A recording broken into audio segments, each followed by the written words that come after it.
Existe uma forma mais fácil de estudar? Se sim, qual? Aí você me jogou essa. Explica um pouco isso, não sei se você de repente está respondendo a Ana. Lá. Vou tentar responder a Ana. Mais fácil? Não. Mais simples, sim. Né? Mais fácil de tipo assim, vai correr tudo muito mais fácil, não. Mas menos complexo, com menos etapas é isso daqui. Então, eu uso o conceito de psicologia cognitiva para levar para as pessoas como ocorre a construção de um conhecimento. Então, lá dentro da psicologia cognitiva, a gente tem a primeira etapa, vamos dizer assim, que é a percepção. A segunda seria a memória e a atenção. E a última seria a recuperação disso tudo, que é uma resolução de problemas, uma capacidade de julgamento daquilo que você está fazendo. Então, dentro do conceito de memória, a gente tem 3 etapas de criação de memória, que é a codificação, o armazenamento e a recuperação. A psicologia da aprendizagem vai muito, muito mais além disso daqui, de só isso daqui. Mas dentro disso daqui, o que a gente precisa entender? Codificar é entender a mensagem. Então, alguma mensagem está sendo passada para você. Que mensagem é essa? O que a pessoa está querendo dizer com relação àquilo? O segundo é armazenar. Existem algumas técnicas de armazenamento de conhecimento que todo concurseiro conhece. Mapa mental, flashcard, deixa eu ver outras questões, enfim, qualquer uma delas.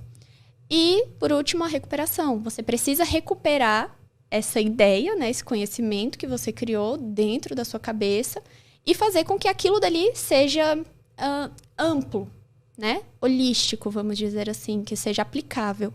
A gente cria uma habilidade através desse conhecimento quando a gente consegue recuperar. Isso, é importante, né? Muito importante. Então, você julga. Eu costumo dizer que prova é você resolver um problema. Eles estão colocando um problema para você e você precisa resolver aquele problema.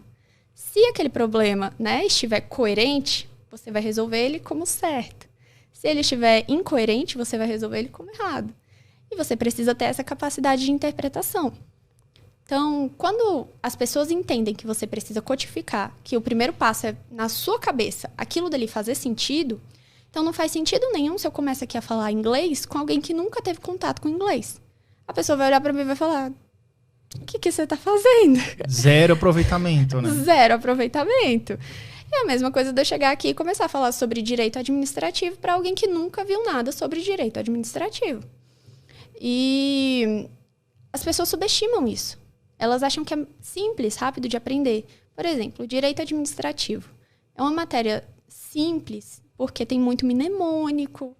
É só entender da gestão pública, tem que entender dos poderes. Aí, quando vai aprofundando, que tem muito conceito, o pessoal fica doido. Eu nunca vou entender isso daqui. Eu nunca vou saber como é que faz. Eu nunca vou levar isso pra frente. Meu Deus, é a pior matéria do mundo. Mas é simples também. Você tem que entender o assunto, guardar o assunto, recuperar o assunto.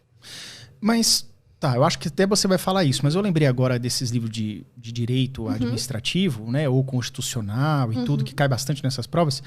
E são os livros dessa finura aqui. Exatamente. Então, assim, cara, eu não vou nem ler, quanto mais aprender isso aqui. E aí, sim, como é que é? No desespero daquele aluno novato que tem que aprender um direito administrativo. Eu sugiro que vá primeiro, que comece pelo mais simples. Então, o que eu falo para os meus pacientes?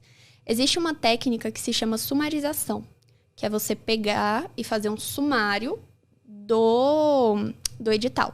Pega, faz um edital verticalizado e sumariza o edital. Dentro desse sumário, você vai tanto recuperar quanto compreender. Existem alguns cursinhos, isso daí é material de cursinho mesmo, existem alguns cursinhos que eles já condensam todo aquele material daquele conteúdo, daquela matéria, em um PDF só com, por exemplo, 100 páginas. É um material já resumido. Então, eu sugiro que faça o inverso. Lê tudo que está resumido e depois vai para o que é maior. Por quê? Você já vai ter uma ideia do que é aquilo.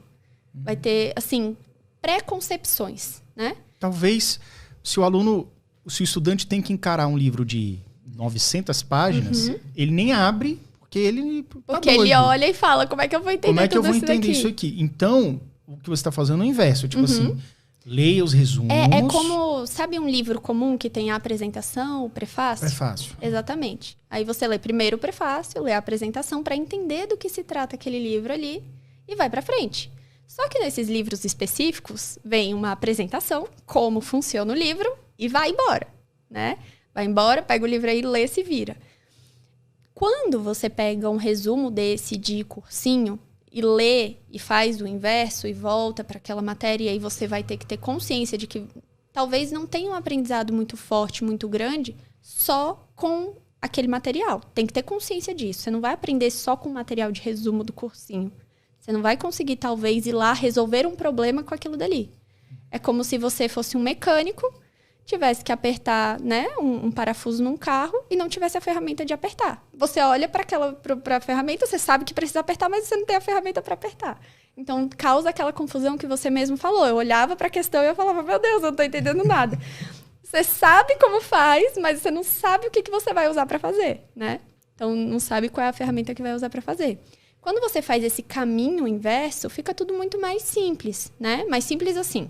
Não vou falar que pode pirim-pim-pim, ficou tudo lindo, maravilhoso, você vai aprender muito mais rápido. Não, mas agora você tem noção do que você vai fazer. De onde você vai caminhar, do que talvez a banca cobre. Então, o seu estudo, ele fica mais dinâmico. Você não precisa ficar perdendo muito tempo com coisas que não vão acontecer, né? Claro que você precisa dar uma olhada em tudo, gente. Mas não precisa perder tempo com coisas que talvez não aconteçam na sua prova. E também deve ter umas provas que dependem também muito da banca, né? Sim. A pessoa vê assim, pô, a banca tal, ela puxa muito para um lado. Sim, sim. Então você não vai ficar focando nos negócios que não costuma cair. Por exemplo, nós temos o CESP. Né? O CESP você conhece? Já fez prova do CESP? 4 anos, CESP. Você vai ver. Devolve meu dinheiro aí. Eu dei uns 20 mil reais de inscrições. Devolva nosso dinheiro, CESP. Só latada. Exatamente. Tudo caro, tudo caro. Tudo caro e só latada. Temos CESP. CESP normalmente cobra certo ou errado, né? Questões de certo ou errado. E uma questão errada anula uma questão certa. A pessoa já vai com essa pressão psicológica para a prova. Não posso errar. Não posso errar. Na verdade, pode, mas tem que ter uma contenção de erros. É por isso que a prova tem 120 questões. Tem que ter uma contenção de erros. Então, tem gente que tem muita dificuldade de fazer prova CESP porque essa pressão de eu não posso errar, né, é muito grande. Então, a pessoa chega lá, faz 50 questões e se ela erra uma questão, acabou. Acabou para ela. Entendeu? Ela não vê, não observa bem como vai a prova. E o CESP, nessas questões de certo ou errado, também usa muito raciocínio lógico. Raciocínio lógico matemático normal, tabela verdade. Se então, ou, você tem que ficar avaliando as questões também. Se uma afirmação, se tem aqui uma palavra que é errada, acabou a questão inteira. Então, eu fiz provas do CESP ano passado, ano retrasado, né? Que a gente está em 2023, em 2021. E uma das questões, inclusive, quem fez aí PCDF vai lembrar dessa questão.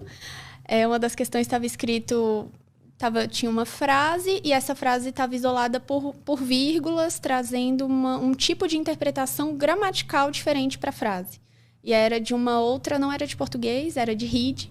E aí todo mundo olhou para a questão e falou, não, nada a ver isso daqui. Todo mundo errou a questão. Tipo assim, 90% de erro na questão. Quem acertou, teve sorte.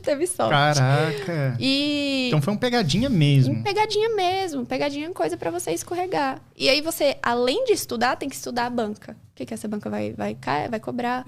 E nós temos outras bancas, FGV, IADES aqui em Brasília, né, a OCP, que cobram mais provas de múltipla escolha.